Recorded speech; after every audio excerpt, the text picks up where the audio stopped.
وانت بالصلاة على النبي مروق الدنيا. اما هو بس هم كانوا بيقولوا عم الحاج ملوش لازمه خشب في قلبك. لا ما ينفعش.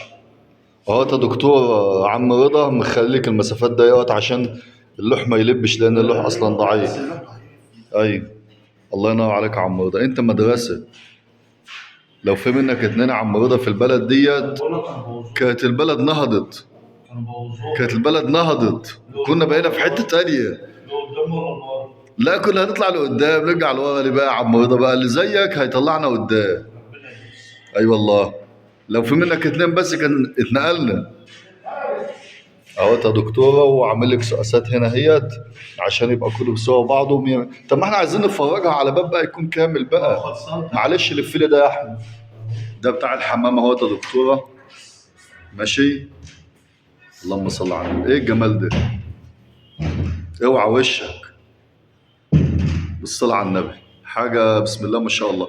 انت سايب من كل ناحية قيمة الحلق بقى. الله ينور عليك. هي الدكتورة عارفة امبارح ان احنا قلنا هنخسس ايه؟ فريز. ايوه. تمام الله ينور. مية مية.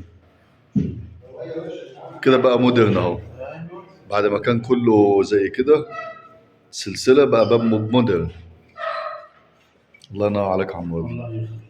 ربنا يديك الصحة ونفرح كده بعيالك وتعزمنا في الفرح ان شاء الله. اوعى تنسانا. لا عمري. وعم علي هناك اهو. عمري. ماشي.